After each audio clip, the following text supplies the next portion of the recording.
You're listening to Science for Soundness, the podcast. This is not your usual podcast. This is a journey, and as with any journey, I don't know yet where this one is going. If anything, I'm hoping to inspire you to take the first step, even if it's into the unknown, even if you don't know where you're going and you do it scared. Hi, I'm Steffi. I'm an equine scientist and equine therapist. I've made it my mission to support horse owners on their individual journey of horse-human connection and personal growth. I want you to know that I'm with you on this one. Think of me as a friendly voice, a reminder to stay the course, to keep going, keep listening to yourself and to your horse, even when the going gets tough. Let's do this. Hello, and welcome to today's episode. Today I want to talk about something that I know so many of you feel, but rarely say out loud in the sessions, in the one-on-one sessions with me, that often shines through, and that is the fear that you're failing, that your horse's reactions are proof that you're not good enough, that you're not doing it right, that somehow you are the problem. But here's the truth, my friend, you are not failing. You are good enough. Your nervous system is protecting you and your horse's nervous system is protecting them. This isn't a fault. I think we need to reframe that because it's an incredible built-in mechanism for survival. And once you understand this, everything changes. I want you to take a moment right now. Breathe. Feel your feet on the ground. I always like to plant both of my feet firmly on the ground so that I feel grounded and connected to the earth. And then notice any tension you might be holding in your body. Scan your body, because what we're about to explore is not just about your horses. Surprise. It's as with everything, because everything is connected. This is about you too. Your nervous system, your safety, your ability to trust yourself and be fully present in this moment in your body. So this episode is an invitation to soften, to see yourself with the same compassion that you so freely offer to your horse.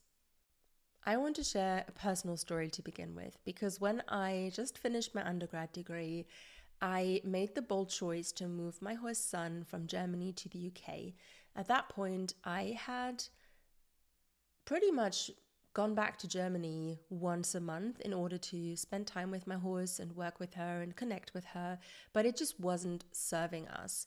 So I made the bold choice to move her to the UK to be with me forever, and I tried finding a yard that was serving her, but also was close enough and was affordable because I was a student at the time, and I wanted an environment that felt safe.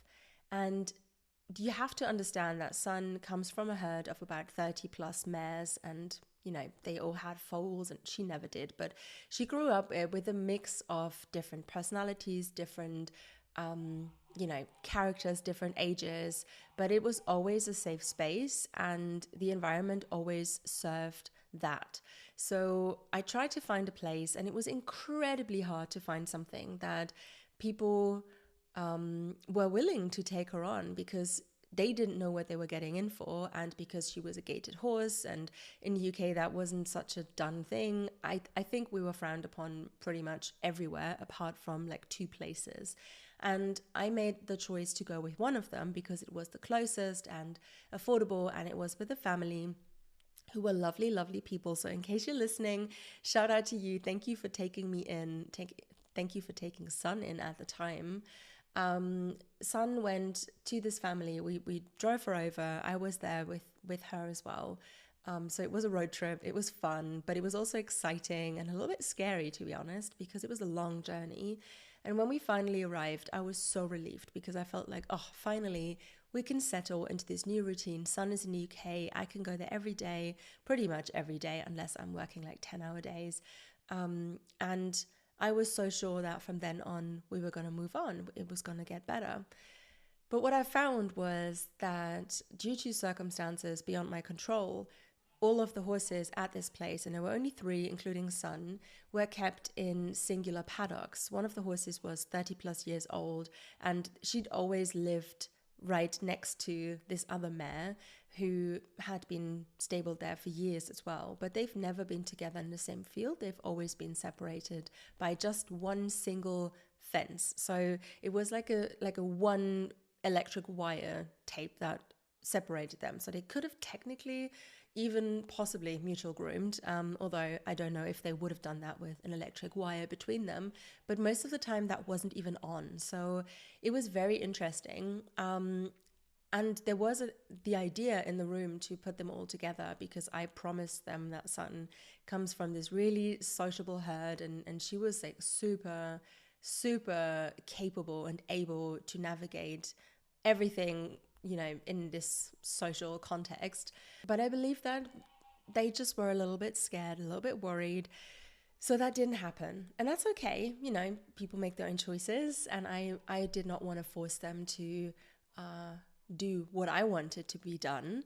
So I just went along with it. And I thought, okay, but maybe once they get to know Sun, maybe once they get to understand how sweet and kind and just lovely she is, like she really is a Sun, then they surely might reconsider. And I was working with Sun a lot at the time. I was trying to, do the road work, do the hacking, trying to just get everything done. And it was one particular day. So I always had to cycle about 45 minutes to get to her. I didn't have a car at the time. So I cycled 45 minutes to be with my horse and then hang out with her for a bit and then go back home, cycle 45 minutes again. And it was a trek. I did it because I loved her and I wanted to, be there. And I actually loved the exercise as well. But there were some days, I'm not going to lie, there were some days where I was tired, where I didn't feel like doing something because I had to do it, where I just wanted it to work out because I was tired and I couldn't handle anything coming on top of my already full day that was very exhausting. So it was on one particular day that I appeared at the yard and everything was fine, everything was normal. I got her out onto the yard. So I took her from her little singular paddock, took her onto the yard, tied her up and started to groom her. And she just, I don't know what it was, but she was wired on that day. Looking back, I understand that she was in a flight response. I understand that she was really heavily in a sympathetic activation and that she could not handle the situation. And she could also not rely on me to handle that situation with her because I was tired and exhausted and I did not have the capacity to hold space for her in that moment. And what had happened is I think I reprimanded her. Like I just told her to please stand still. And eventually she just tore out a wooden plank from the wall that the ring was tied up to or screwed on. And she just tore out that piece of wood. And I remember just standing there looking at her in shock and horror, how she was totally shocked by herself as well. So it was this like massive release that happened in that moment. She tore out that wooden plank and it just dangled off of her lead rope with her head, her head collar obviously still on her head, but it is a really sturdy head collar. So that didn't break or anything. Instead, she ripped out the wood of the wall. And that was a wake-up moment for me. That was a wake-up call because Sun had slowly but gradually turned from a really calm and quiet and very grounded personality to a skittish, lethargic, and it would go from one extreme to the other. She was disconnected and sort of showing apathy, and I believe she was depressed, honestly. I said it back then. That was the main reason why I finally chose to find a new place and then ended up building my own paddock paradise, because it was horrible to witness how she was withering in front of my eyes, how she turned from this shining ray of sunshine to a withering, lethargic, apathetic personality, like not even, like barely there. So it was heartbreaking, but it was a wake-up call, and I needed that wake-up call, and I needed it in order to reflect on myself and my own behavior, on the way I was showing up for her. And also looking beyond that, what was going on for her and how that safe environment that I'd hoped to provide her wasn't what I had hoped, and that she needed something else in order to be fully sound. And this is where we come back to the 4 pillars of soundness. She wasn't mentally sound, and she definitely wasn't spiritually sound, and emotionally speaking, she wasn't sound either. Yes, she was physically sound, but that's not the whole picture. So back then, I made the bold choice to then move her. I think it was 3 months after moving to the UK, she moved again, and she then moved into my very own first paddock paradise that I had created. And that's when I found B. And then B threw me in front of more problems. Well, I say problems, but I want to air quote them, because she basically showed me my own truth. She showed me that, while Sun was happy to go with the flow until she was trigger stacked a lot, she would happily go along with a lot of things, whilst B was just so scared, so traumatized, and people had been so, I believe they just never showed up for her in a way that she needed. So why would you need me? And that's kind of what she reflected back to me. So it wasn't until I stopped and truly listened to both of my horses and also to myself that I then realized what was happening. I was in this functional freeze state. I was just running with it. I was going through the motions, but my nervous system was stuck in this protection mode. And my horses were mirroring exactly what I was experiencing as well. You see, when we work with horses or interact with horses, we don't just train them to comply to whatever it is that we want to do with them. We co-regulate with them. Our nervous systems are constantly in a conversation with each other, whether we realize it or not. So when you feel stuck, when you feel overwhelmed, or like no matter what you do, your horse just won't respond, stop. It's not about the effort you put in. It's about the state that you are in. So that was my biggest lesson back then.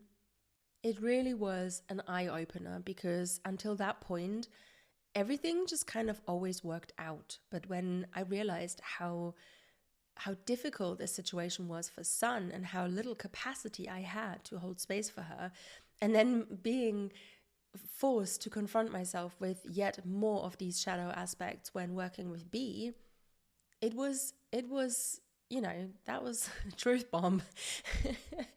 And I just want you to think about how often you push through discomfort in life. So how often do you override your own body's signals because you believe you should be able to handle it, or you should be doing this, or you should be doing that? And that's the same thing that we do with our horses. We expect them to push through their discomfort to meet our expectations, even when their body is telling them something doesn't feel right, something doesn't feel safe. And just like you, they don't choose to feel this way. Their nervous system is acting on their behalf. They are wired for that safety. So let this sink in. Take a breath here. Really let that land. Because this isn't about blame, it's about awareness. That's like my whole point with everything I do. So let's talk about what's actually happening beneath the surface when you feel like you're failing, because I really think this is important. There are 3 main nervous system states. I talk about them a lot in various places, but I want to state them here. And I want to let you know that they show up in both you and your horse. So it's not that much difference between the two of you when it comes to this. So first of all, we have the ventral vagal state. This is associated with safety and connection. This is where learning happens, where trust happens, where movement feels effortless, and the partnership with your horse feels intuitive. This is when a horse is engaging with you from this state. They're responsive, they're curious. A human in this state feels present, confident, attuned to you. It feels like you can really have a conversation with somebody and they're actually truly there with you in mind, body and spirit. And this is where we want to be in order to feel connected and safe with each other. Then second, we have the sympathetic state, which is mostly fight or flight. So this is survival mode. This is activation, stress, and tension. A horse in this state might be hypervigilant, they might be bolting, reactive, or explosive. Think of Sun pulling out the plank with her head collar and lead rope, or B, bolting whenever she saw me carrying a head collar because I tried to catch her for a groom. She would just freak and bolt because she didn't associate this with something that is to be enjoyed. For her, that was a stress, and a really stressful situation. So think of situations like that, or fight when B used to greet me with her teeth or her feet. She would kick or bite, and then she would do the flight, and that was pretty much it. So that's that for horses. And a human in this state might feel anxious, desperate to, air quotes, fix things, or a human might also feel overwhelmed. Your connection to either humans or horses or, any mammal, also to yourself, becomes nearly impossible when you are in this state. So it's impossible to connect with another when you are not connected to yourself. So being in a stress response, being in a sympathetic activation, means not being able to connect. And then we have the third state, which is the dorsal vagal state. That is the freeze or shutdown response. I would also throw dissociation into this spectrum. So this is what happens when stress is too much, when the body disengages to protect itself. So the first initial response is always trying to fight and then flight, or. And then if that doesn't succeed, if it's unsuccessful, the nervous system will shut down and disengage in order to protect itself. So a horse in this state might appear dull, like Sun, apathetic, lethargic, unresponsive, lazy even. A human in this state might feel hopeless, unmotivated, or emotionally numb, not being able to feel anything or not being able to feel excitement for anything. And the tricky thing about this state is that it often looks like compliance, but it's not. So horses that are bomb-proof and they're really good to do in every single way, these horses might actually spend a lot of time in this dorsal vagal state, in either a shutdown response or, they're being dissociated. Whatever it is, it's not desirable. So there is a difference between truly relaxed and actually shut down.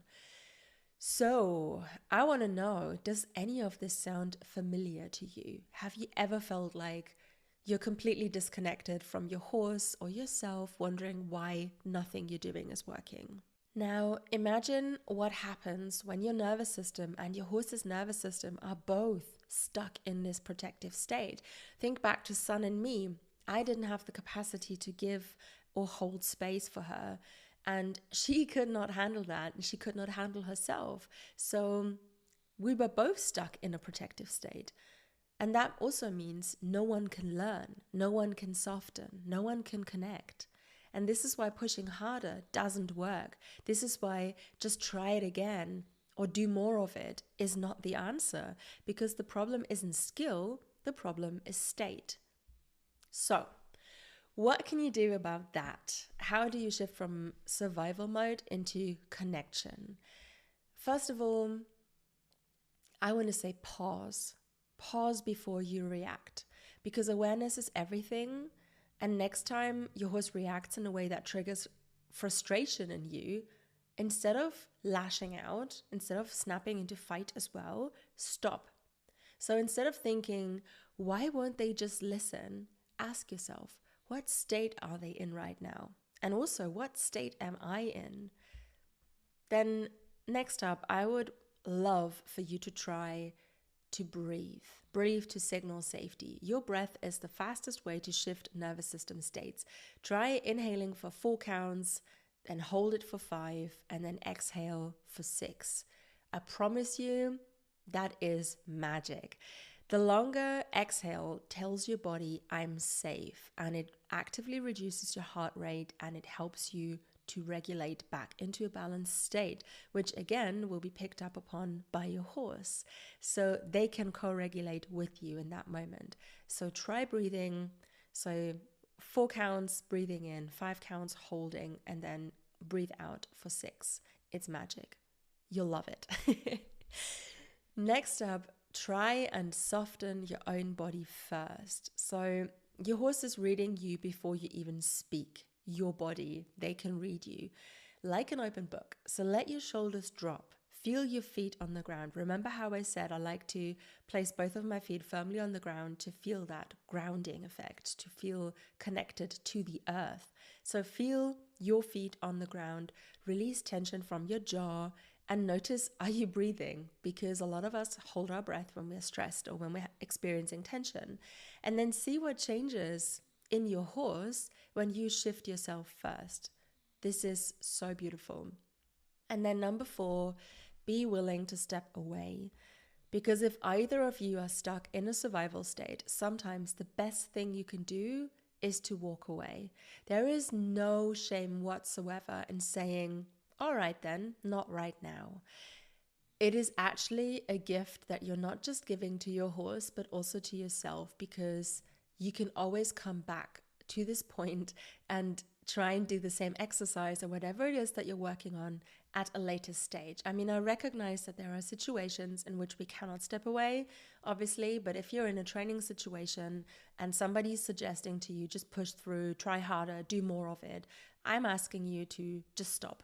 Don't do it. And then try and pick that exercise up the next time you're working with your horse, because they're not going to learn anything when they are in an activated state. So when they're either in a sympathetic activation or in a more of a shutdown response, it's not going to happen. So be willing to step away. Friend, you're not failing, you are learning, and so is your horse. And if you're ready to take this work deeper, to start shifting your nervous system, understanding your horse's signals, and creating a connection that feels effortless, I would love to invite you to the inner circle. And because you're a podcast listener, I have a special gift for you. Use the code PODCAST at checkout to get 10 euros off your first month of the Inner Circle membership. This is my way of saying thank you for being part of my journey and taking the first step toward deeper connection with yourself and with your horse. Just comment Inner Circle on my latest Instagram post or check the show notes and you'll get all the details. Until next time, remember, you and your horse are always communicating. The question is, are we listening? I'll see you soon. Hi friend, I hope you found something in this episode that resonated with you. I'm beyond grateful that you hung out with me today for a little while, and I do hope that you come along for the ride. Make sure you subscribe to the podcast, and if you feel like it, leave a review. Your feedback is greatly appreciated. If you have any questions or would like me to talk about a certain topic, check the show notes for ways to get in touch. I can't wait for next time. You got this.